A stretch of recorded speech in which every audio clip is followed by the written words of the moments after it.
राधा कृष्ण एक हैं, मिलकर हरते ताप। राधा कृष्ण रटते रहो, मिट जाएंगे सारे पाप। हरे कृष्णा। ओम नमः शिवाय। प्रिय भक्तगणों, आज आप श्रवण करेंगे कार्तिक मास महात्म्य का 6ठे अध्याय की कथा। इस कार्तिक मास में भगवान श्री कृष्ण को प्रसन्न करने के लिए की गई हर छोटी बड़ी भक्ति, तपस्या, दान या कथा श्रवण का फल 1000 गुना बढ़कर मिलता है। आज आप सबसे पहले सुनिए तुलसी महारानी के पास दीपदान करने की आनंददायी कथा महिमा। एक गांव में एक बुजुर्ग महिला रहा करती थी।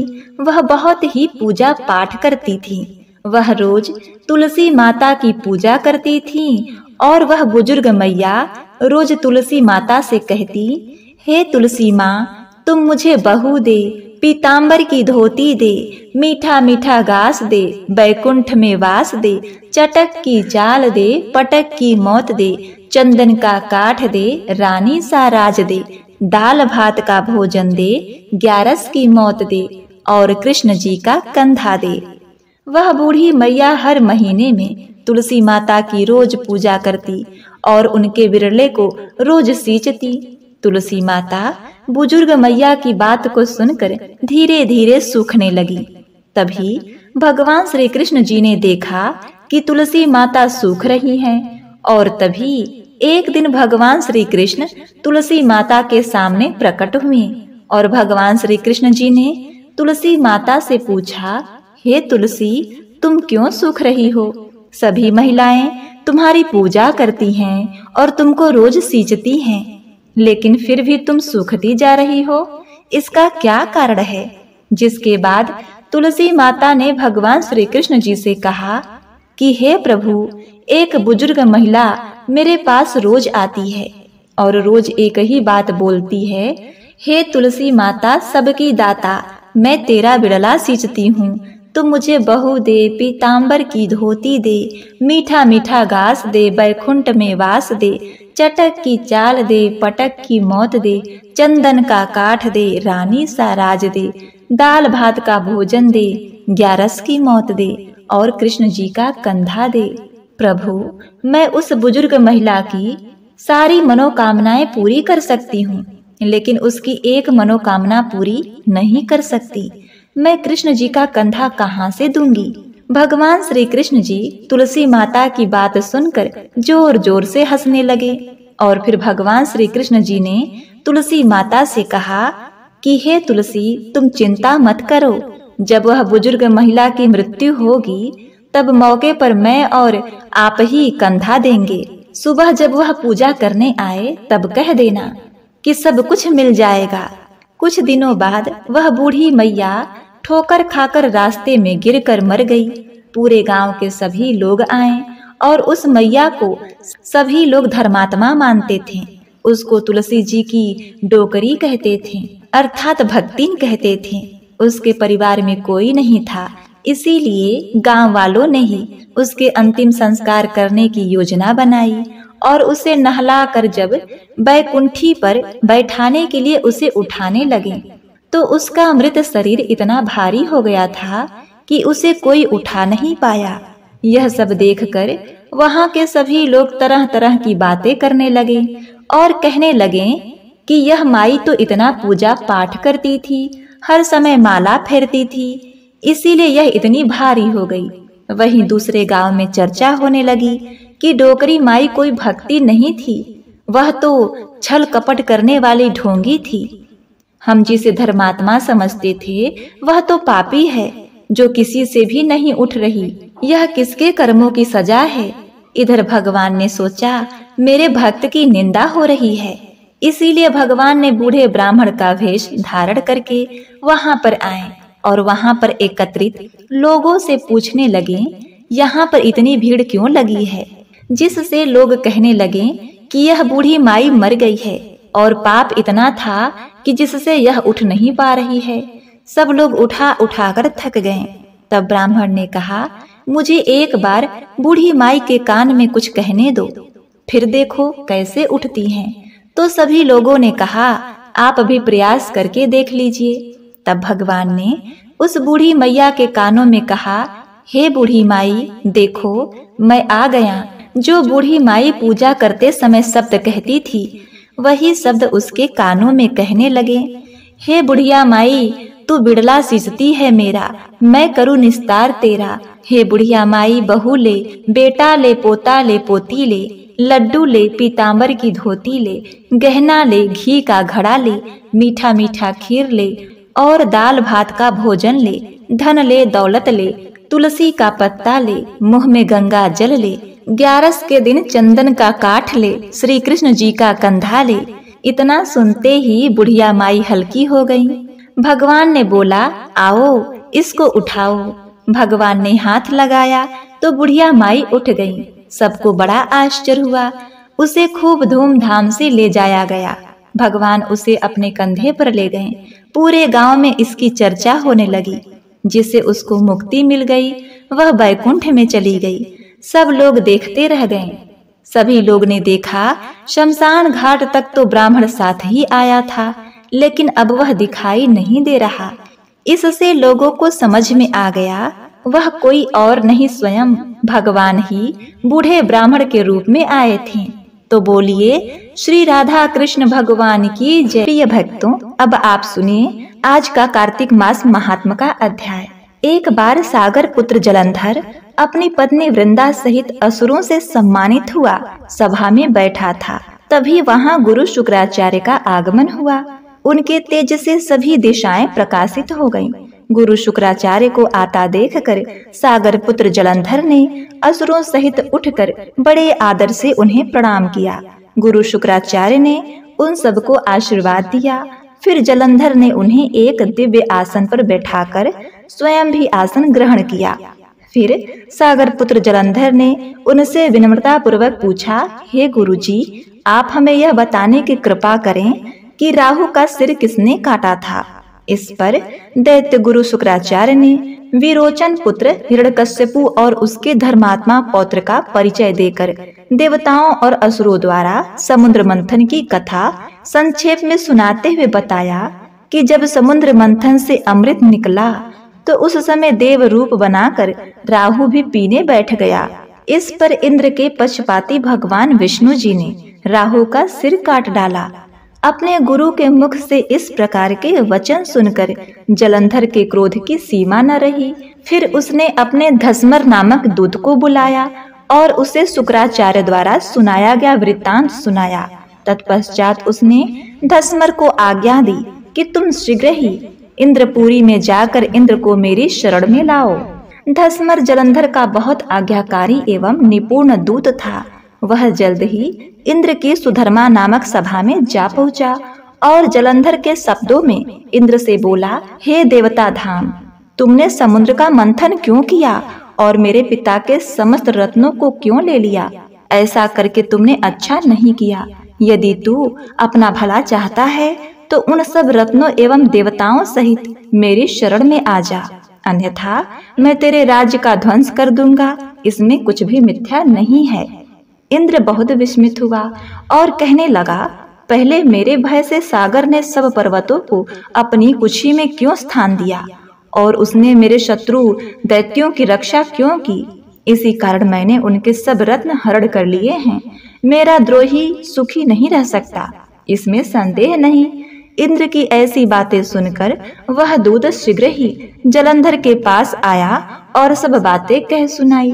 उसे सुनते ही दैत्य मारे क्रोध के अपने ओष्ठ फड़फड़ाने लगा और देवताओं पर विजय प्राप्त करने के लिए उसने उद्योग आरंभ किया।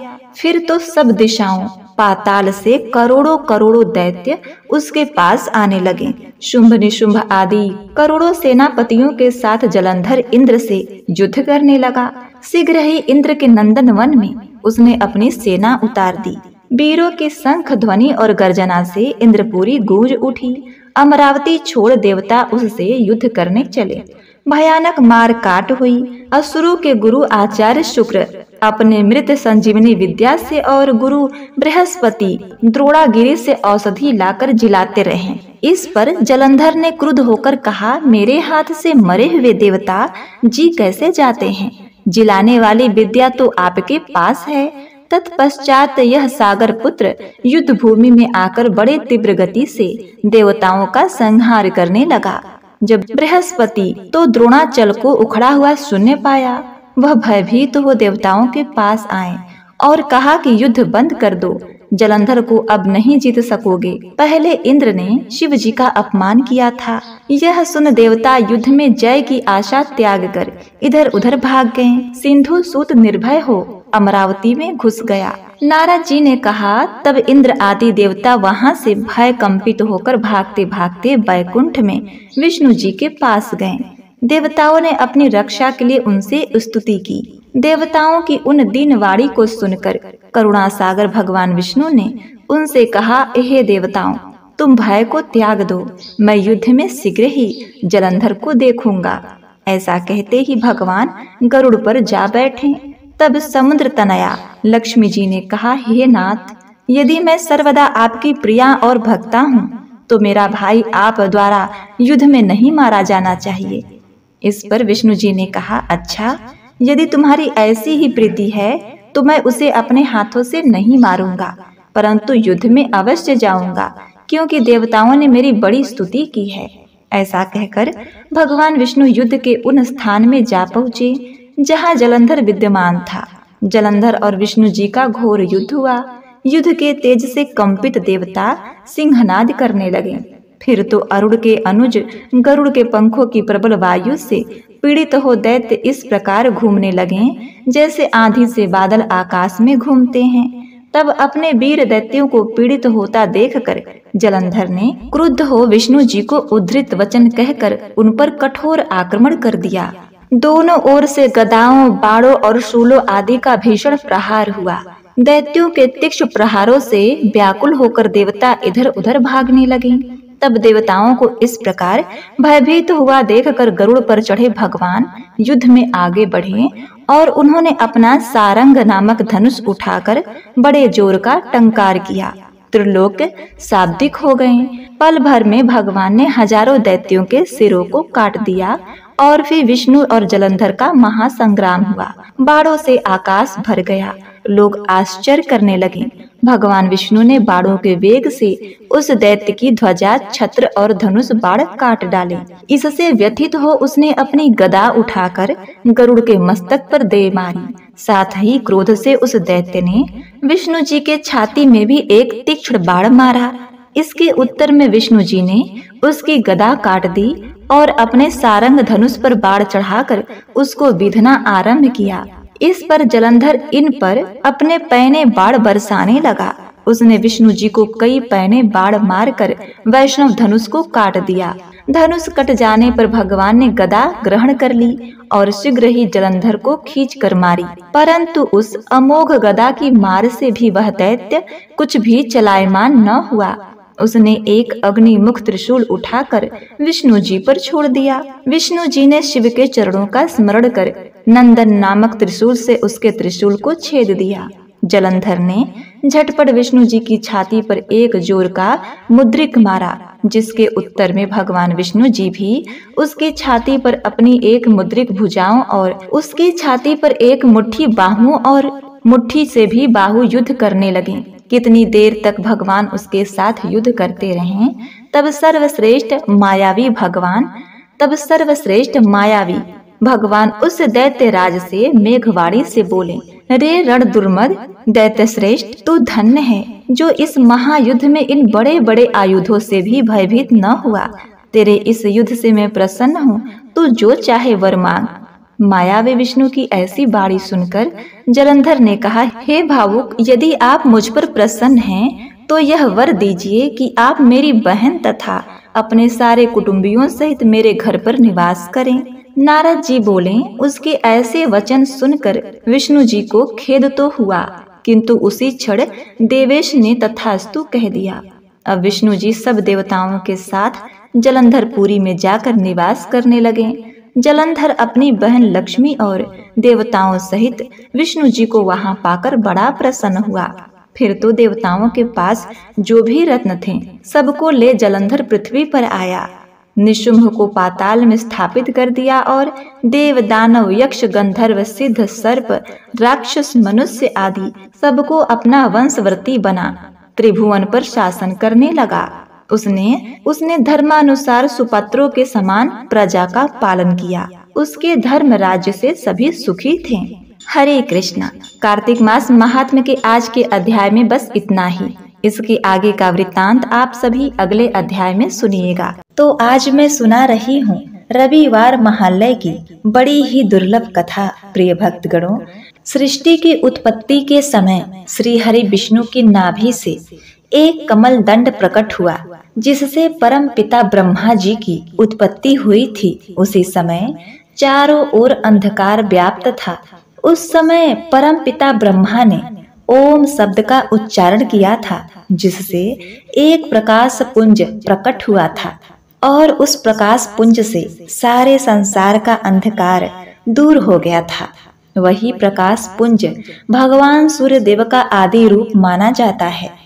जब ब्रह्मा जी ने सृष्टि की रचना प्रारंभ किया, तब उन्होंने ऋषि मारीच को उत्पन्न किया और मारीच से कश्यप ऋषि का जन्म हुआ। कश्यप ऋषि का विवाह प्रजापति दक्ष की 13 कन्याओं से हुआ था। उन कन्याओं में अदिति सबसे बड़ी थी और कश्यप ऋषि उनसे विशेष स्नेह रखते थे। अब देखिए, एक बार देवों और असुरों का संग्राम हुआ था, जिसमें देवों की पराजय हुई थी। उसी समय स्वर्ग पर असुरों का अधिकार हो गया था।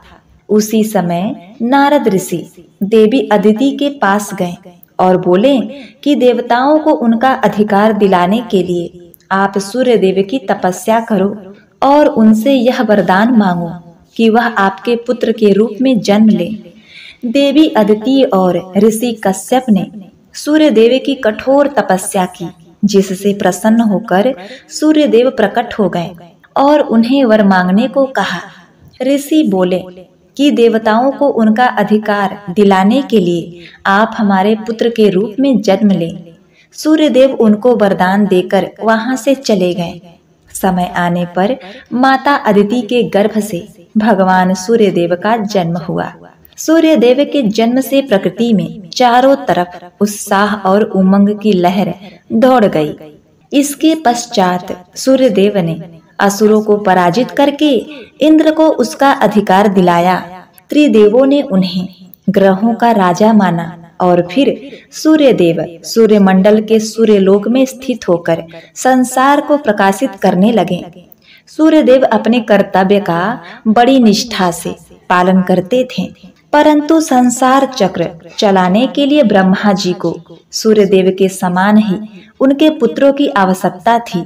ब्रह्मदेव ने नारद जी को देव शिल्पी विश्वकर्मा जी के पास भेजा। विश्वकर्मा जी भी उन दिनों अपनी पुत्री संज्ञा के लिए योग्य वर का तलाश कर रहे थे। नारद जी विश्वकर्मा जी के पास गए और बोले, परम पिता ब्रह्मदेव ने सूर्य और संज्ञा का रिश्ता तय किया है, परंतु सूर्यदेव को अपना जमाता बनाना इतना सरल नहीं है। नारद जी ने विश्वकर्मा और उनकी पत्नी को सूर्यदेव की तपस्या करने को कहा। विश्वकर्मा जी और उनकी पत्नी की तपस्या से सूर्यदेव प्रसन्न हुए और उन्होंने देवी संज्ञा का पति बनना स्वीकार किया कि इसके लिए वह उनके पिता ऋषि कश्यप और माता अदिति से बात करें। ऋषि कश्यप और देवी अदिति ने यह रिश्ता सहर्ष ही स्वीकार कर लिया। त्रिदेवों की उपस्थिति में सूर्यदेव का विवाह देवी संज्ञा से हुआ। देवी संज्ञा अति कोमल थी, इसीलिए वह सूर्यदेव के तेज से सदा भयभीत रहती थी। सूर्यदेव के तेज से देवी संध्या के अंग झुलस गए थे, परंतु फिर भी वह अपनी इच्छा के विपरीत सूर्यदेव के साथ रह रही थी। सूर्यदेव के देवी संज्ञा से एक पुत्र उत्पन्न हुआ, जिसका नाम विवस्वान रखा। वह इस 7वें मनवंतर के मनु कहलाए हैं। इसके पश्चात सूर्यदेव के यम और यमी के रूप में 2 जुड़वा बच्चे उत्पन्न हो गए। ब्रह्मा जी की आज्ञा से यमदेव मृत्यु के देवता बने और यमी देवी यमुना के नाम से नदी हो गई। और पृथ्वी पर बहने लगी। देवी संज्ञा सूर्यदेव के ताप से अत्यधिक विचलित रहती थीं, इसीलिए उन्होंने अपनी छाया से बिल्कुल अपने जैसी दिखने वाली एक देवी प्रकट की और उसका नाम छाया रखा। छाया को सूर्यदेव के साथ रहने की आज्ञा देकर देवी संज्ञा वहां से अपने पिता विश्वकर्मा जी के यहाँ चली गई। विश्वकर्मा जी ने अपनी पुत्री देवी संज्ञा को बहुत समझाया कि वह अपने पति के घर चली जाए, परंतु देवी संज्ञा नहीं मानी। देवी संज्ञा वहां से उत्तर के हरे भरे मैदान में चली गई और घोड़ी का रूप बनाकर सूर्यदेव की आराधना करने लगी। वे उस समय केवल घास और पत्ते खाकर ही जीवन व्यतीत कर रही थी। अब देखिए, उधर सूर्यलोक में देवी छाया सूर्यदेव के साथ सुखपूर्वक जीवन व्यतीत कर रही थी। देवी छाया ने सूर्यदेव के एक पुत्र को जन्म दिया, जिसका नाम उन्होंने सावर्णी मनु रखा। सावर्णी मनु आज भी हिमालय में तपस्या करते हैं। वे अगले मनवंतर में मनु का पद ग्रहण करेंगे। संसार के कल्याण के लिए देवी छाया ने सूर्य पुत्र शनिदेव को जन्म दिया। शनिदेव ने भगवान विष्णु की तपस्या की और सब लोकों में पूजित ग्रह का पद प्राप्त किया। शनिदेव पृथ्वी लोक में न्याय के देवता बने। देवी छाया की एक पुत्री भी हुई, जिसका नाम ताप्ती रखा गया। देवी ताप्ती नदी होकर पृथ्वी पर बहने लगी। सूर्यदेव की देवी छाया से जो दूसरी पुत्री हुई, उसका नाम वृष्टि अथवा भद्रा है। ये बहुत गुस्सैल स्वभाव की हैं। ब्रह्मा जी ने इनके स्वभाव को नियंत्रित करने के लिए उन्हें नक्षत्र लोक में स्थापित किया और काल गणना के प्रमुख अंग वृष्टि कर्ण में स्थान दिया। देवी छाया अपने पुत्रों से देवी संज्ञा के पुत्रों की अपेक्षा अधिक स्नेह करती थी। इस कारण जब सूर्यदेव उनसे क्रोधित हुए तो उसने सूर्यदेव को बताया कि देवी संज्ञा ने ही अपनी छाया से उन्हें उत्पन्न किया है। यह कहकर देवी छाया वहां से चली गई और देवी संज्ञा में समा गई। यह बात सुनकर सूर्यदेव बहुत क्रोधित हुए और अपने ससुर विश्वकर्मा जी के पास गए।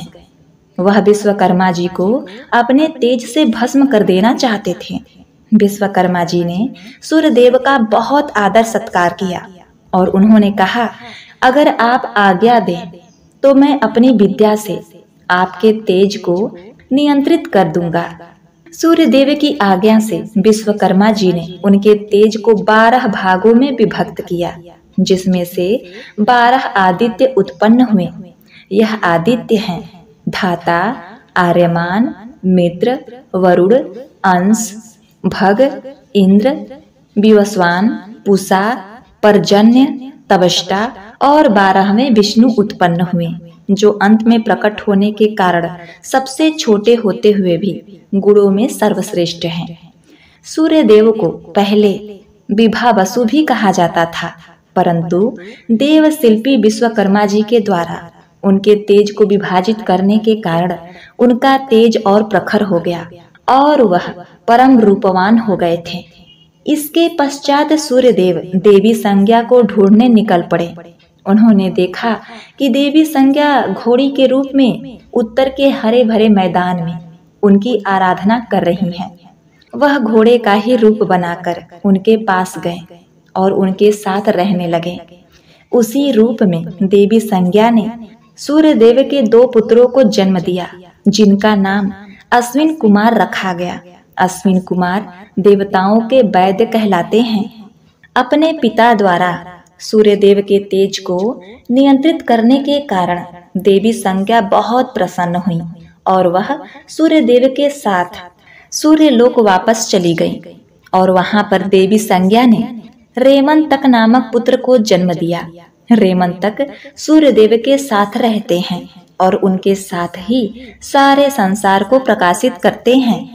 ऋषि वाल्मीकि द्वारा रचित प्रसिद्ध ग्रंथ रामायण के महाराज सुग्रीव और महर्षि वेद व्यास द्वारा रचित ग्रंथ महाभारत के कुंती पुत्र दानवीर कर्ण भी भगवान सूर्य के अंश से उत्पन्न हुए थे। प्रिय भक्तों, तो यह थी सूर्य भगवान की सपरिवार पूर्ण कथा। प्रेम से बोलिए जय सूर्य नारायण, ओम नमः शिवाय, जय शिव शंकर। प्रिय भक्तों, अब आइए सुनते हैं दूसरी कथा। एक समय की बात है, कुंदन नगरी में एक बहुत ही धर्मात्मा राजा राज किया करते थे। राजा बहुत ही सरल हृदय के थे। उनकी दो रानियां थीं, अपितु दोनों ही रानियां बहुत ही दुष्ट स्वभाव की थीं तथा राजा के तीन पुत्र भी थे। तीनों पुत्र बहुत ही निकम्मे तथा कामचोर थे। राजा के सभी धन को व्यर्थ में व्यय करते रहते थे। राजा के राजपाट को बिल्कुल भी नहीं संभालते थे। अपने पिता को दुख दिया करते थे। यह सब देखकर राजा बहुत दुखी रहता था। चूंकि राजा सूर्य भगवान का भक्त था, तो एक दिन उसे सूर्य भगवान ने स्वप्न में दर्शन दिया और कहा, हे राजा, मेरे बताए अनुसार तुम पूर्व की दिशा में शिकार खेलने के लिए जाओ। वहीं पर तुम्हारी सारी मनोकामनाएं पूर्ण होगी। वहीं पर तुम्हारे दुखों का अंत होगा। अब जब सुबह होती है तो राजा को स्वप्न वाली बात याद आती है।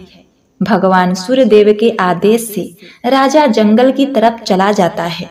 जंगल में शिकार के दौरान राजा को एक हिरण दिखाई दिया। राजा शिकार को देखते ही उसके पीछे पीछे शिकार करने के लिए चल पड़े। राजा हिरण का पीछा करते करते अपने घोड़े के साथ जंगल में बहुत दूर निकल गए। इस दौरान राजा के सिपाही उनसे पीछे रह गए। जंगल के अंदर भी राजा हिरण के पीछे पीछे बहुत दूर तक भटकते रहे। भटकते भटकते राजा को जंगल में प्यास लग गई। राजा को प्यास ने बहुत ही व्याकुल कर दिया, तो राजा को जंगल के ही अंदर एक झोपड़ी दिखाई दी। राजा ने बिना कुछ सोचे समझे उस झोपड़ी में जाना ही सही समझा। राजा जैसे ही उस झोपड़ी के पास पहुँचे तो देखा कि झोपड़ी में एक कन्या भोजन पका रही थी। वह बहुत ही रूपवती तथा सुशील और सुंदर थी। राजा ने झोपड़ी में पहुँचते ही तुरंत उस कन्या से कहा कि हे रूपवती कन्या, एक गिलास पानी लाओ, मुझे बहुत प्यास लगी है।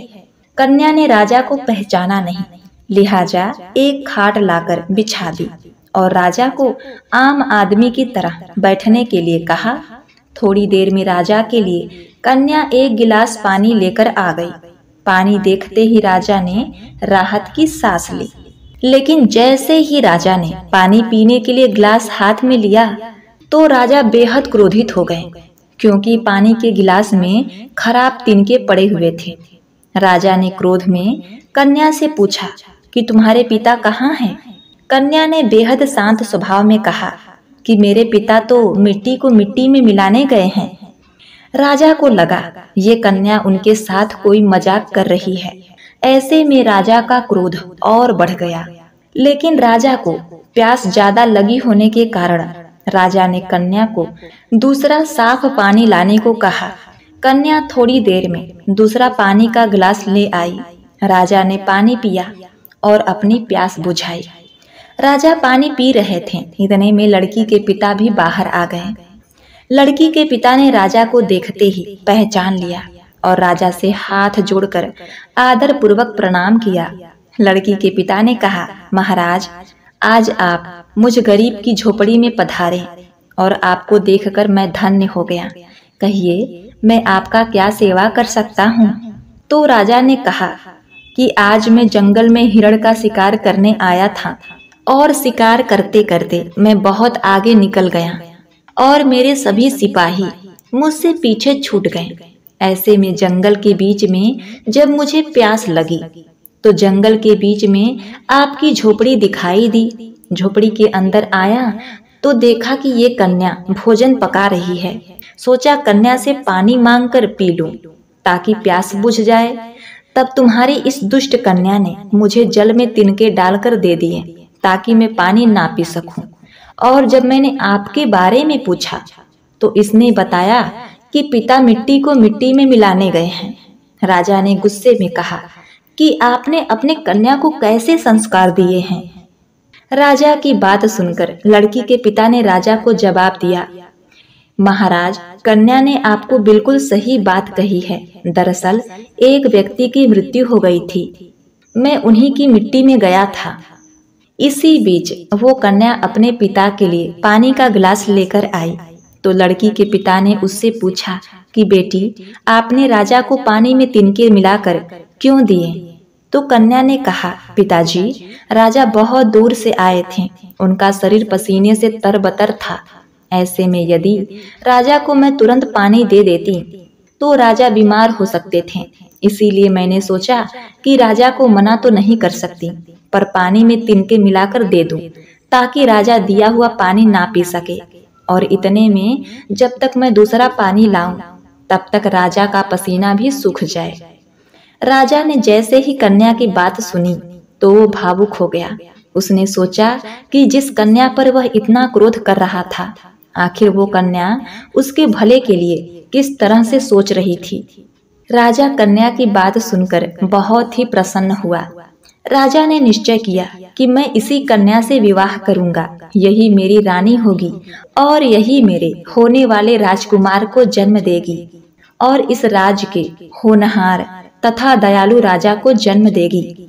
यह सोचकर राजा ने उस आदमी से उस लड़की का हाथ मांगा और उस लड़की से राजा ने विवाह कर लिया। उसे अपनी रानी बनाकर अपने महल ले आए। इस प्रकार से भगवान सूर्यदेव की कृपा से राजा को उनकी सुंदर और सुशील संस्कारी पत्नी मिली और उस पत्नी से राजा को एक सुंदर और तेजस्वी होनहार पुत्र का जन्म हुआ, जो आगे चलकर राजा का नाम रोशन किया और एक दयालु राजा के रूप में प्रतिष्ठित हुआ। प्रेम से बोलिए जय सूर्य नारायण।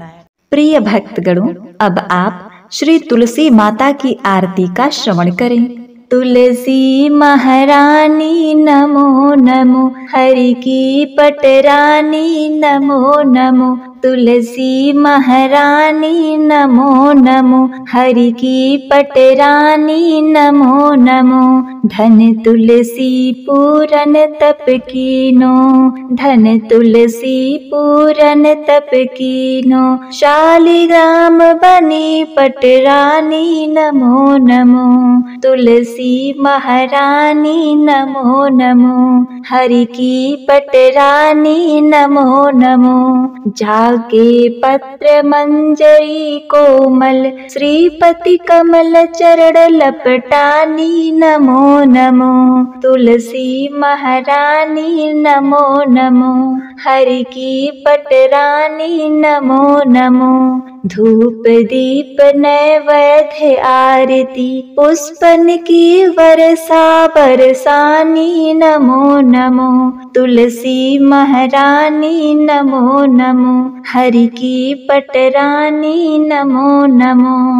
56 भोग बती सो व्यंजन, बिन तुलसी हरि एक न मानी नमो नमो। तुलसी महारानी नमो नमो, हरि की पटरानी नमो नमो। सब सखी मैया तेरो यस गावे, भक्ति दान दी जय महारानी नमो नमो। तुलसी महारानी नमो नमो, हरि की पटरानी नमो नमो। नमो नमो तुलसी महारानी नमो नमो। तुलसी महारानी नमो नमो, हरि की पटरानी नमो नमो। जय जय तुलसी माता, मैया जय तुलसी माता। सब जग की सुखदाता, सबकी वर माता। जय तुलसी माता। सब योगों से ऊपर, सब रोगों से ऊपर, रज से रक्ष करके सबकी भव त्राता।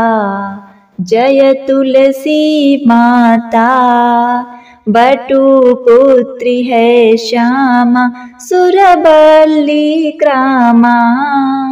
विष्णु प्रिया जो नर तुमको सेवे, सो नर तर जाता। जय तुलसी माता। हरि के शीश विराजत त्रिभुवन से हो वंदित, पतित जनों की तारिणी तुम हो विख्याता। जय तुलसी माता। लेकर जन्म विजन में आई दिव्य भवन में, मानव लोक तुम्हीं से सुख संपत्ति पाता। जय तुलसी माता। हरि को तुम अति प्यारी, श्याम वर्ण सुकुमारी, प्रेम अजब है उनका तुमसे कैसा नाता। जय तुलसी माता। हमारी विपत्ति हरो तुम, कृपा करो माता। जय तुलसी माता।